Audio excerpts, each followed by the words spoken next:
I'm going to start with why I'm here first, because the who I am part is very difficult for me for some reason. I don't know why. Yeah, so why I'm here, honestly, to know more about who I am. I know I'm in a place of transformation because last couple of years I was going through massive burnout to the point where I couldn't move my left arm.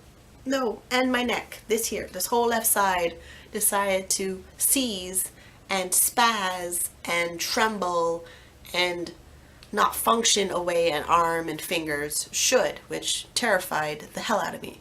Then the doctors went through tests and they thought I had MS and they were giving me medications and medical marijuana. And honestly, the medical marijuana actually helped a lot to the point where now my arm is normal. Yay, normal. And the doctors have no idea why. And the only thing I could think of that makes it better is that at the same time I was going through the medical mystery that they didn't know what it was, I was doing a lot of personal development outside of my therapy medical format. I was going into a whole new business that talked about personal development, and I was doing more Tony Robbins, Les Brown books, I was exposing myself to different environments of being around different meetup groups and socializing. So that made it a lot easier for me to almost become a different person, even though I was exactly the same person, because my history is kind of sucky. It really is. My history is kind of sucky. And I find my authentic voice, which I'm not even sure what that is at all. I know. My background, let's get into that. So my background is I've been working in the adult entertainment industry on the internet since I was 18 years old. I am 32 in February 2017, and I was doing that right out of high school. I dropped out of high school, I got into the industry, and the way I got into the industry was not going to LA like I should have right off the bat. I kind of got myself in a situation where I was forcibly confined for a year and a half. So that put a really interesting damper in my plans of becoming an adult entertainer in the adult video industry. So I end up getting myself, I still got myself online, being a performer, but I ended up being a webcam model. And that was good and bad. The good part was making money. The bad part is I learned about it while being held captive. And then I had to use that income to get myself out of being held captive because the government was only giving me $400 because I had no children, and they also didn't have any housing for me to move. So I had to stay where I was, being held captive and being under control of a psychotic man who's dead, by the way. I had to turn my life around all on my own. I had to somehow convince the police that they had to arrest this person, which wasn't easy, because the police didn't want to get involved. Then I found a place to stay. People I met in the industry, I crashed at their house for a couple months. They left me alone, which was good. I got to heal, I got to process, but then I didn't even know that I was going through post-traumatic stress at that time. So I got my own apartment, they got my own apartment, but then my apartment had no furniture. It was just me and an air mattress and my computer, and then I got internet access. So I got myself back online being a webcam model, and it just started from there. I got myself a job, I got fired from a job, I went through psychosis, I went through trauma, more like nightmares and things like that. And that went on till about 2006. Then 2007, I got evicted from that apartment. Then I'm in this apartment here that I've been here for 9 years. And then, so 2010, I went through another mental breakdown psychosis where I got diagnosed with bipolar disorder. And then now, 2017, I am in what mostly recovery of my bipolar disorder. And I'm now in a place where, because the medication is working, the therapy is doing what therapy does, and I'm adding in meditation, religious practice. I'm trying to be around other people outside of the sex industry, and I'm trying to find more of who I am instead of just that box of being a survivor and a victim and just getting by. And yeah, that's pretty much it. I can't think of anything else other than that. So, yeah. It's actually a hard one. It is. It really is. I have to tell you who I really am and share you something that I don't really tell anybody. Just figure how I can tell you what that is, because it's making me emotional just thinking about it. High school was not great. So even in high school, I was dealing with a lot of stuff that I couldn't tell anybody. That I have this huge thing of having survivor guilt. And the survivor guilt comes from when I was held captive and I created my own rescue party because the police didn't really want to get involved. Evidence to prove that this person I was with was a real predator, not just to me, but the public.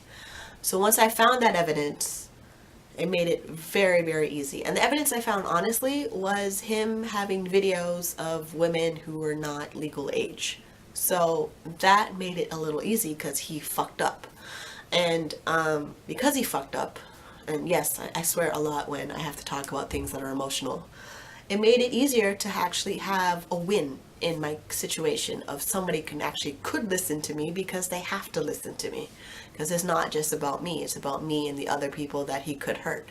So here I am in a place where a man is a predator, and because he's there to be a form of guidance, a form of an adult figure, and I was well taken care of, the basic, food, clothing, shelter, and who held me captive, who tortured me, who raped me, who beat me, and then who was also, how to describe it? He was also there teaching me about online business. And he was there teaching me about affiliate marketing, and he was there teaching me about building websites and technology and things like that, which is something I'm actually good at. It felt normal, but it wasn't normal.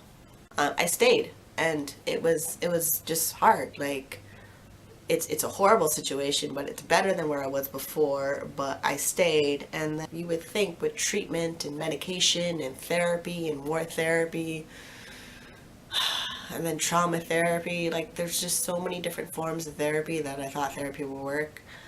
Okay, so I paused the video because I was just getting too emotional, and I wanted to focus on just the fact that even though I've gone through therapy and treatment to deal with the trauma I've been through being held captive for a year and a half, there's still pieces that just don't seem to go away no matter how much I push in self-confidence, push in self-belief, build up my self-esteem, experience new things, expose myself to new people, build a new business, an environment that I'm really good at, which is essentially my dream career, and I still carry on this whole thing that I don't matter, I should be dead, why am I not dead, life isn't real, everything just feels fake and superficial, and what's the purpose of doing stuff?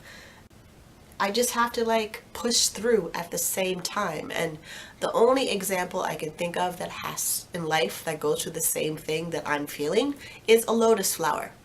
Now, if you know anything about Buddhism and the lotus flower blooms and grows in a mucky, swampy water. And that's the environment it lives in. It lives in a very toxic environment, but it still blooms and thrives. It just lives in that way. So I feel like my life is always a lotus flower. Even when I think things are great and things are really awesome in my life, I'll get a flashback, or I get triggered, or I hear a conversation on the subway that doesn't sit right with me. Like I remember once I'm on the subway and I hear a lady saying that she wished she had a stalker. And this is before I had my iPod and before of the noise cancellation earbuds, and I really wish I didn't hear that conversation. The whole agoraphobia that happens in post-traumatic stress symptoms, where I build this wonderful cocoon of built a business online that I can do from home, and also with services that deliver food to you and direct deposit and online billing. I essentially don't need to leave my house unless there's absolutely has to leave my house, which is like that not a lot of people know things in my life that I went through. But here's the emotional part of what I went through. What else is there? Moments of weakness, bravery and courage to live. Yeah, that's like the hardest thing ever, to create my own rescue party. So I had to use my resources, my environment, even though not every resource in every environment was good or healthy, and I had to turn it into something that was workable. Even getting jobs on my resume, I had to be creative in the language I use on my resume to get jobs that I really didn't enjoy. So I turned those into good situations. I didn't last in them that long. I was in them for 2 months at a time. Some of them I got fired, some of them I quit, some of them where I was labeled a conflict of interest because I'm an adult entertainer with websites with adult content online, and coworkers didn't like it, so they decided to make my life a little difficult. There's a story out of it. Like, every situation is gonna present you obstacles. It's a matter of how you deal with the obstacles and how you come out of the obstacles. But sometimes it feels like you're always fighting, and that's where it gets tricky with this whole vision, personal brand thing of people really know who they're serving, like who their target audience is and what they want to provide for them. And there's me, I just struggle with it all the time because I'm thinking, like, what can I really offer you? And I really don't know. And when I look at my life and I add up all the points, I feel like I'm losing.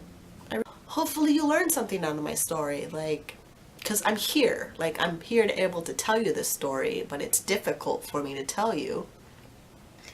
But it's just the cards that I'm dealt, and sometimes they're flush, and sometimes they're royal, and sometimes they suck. So, yeah. See you on the next one.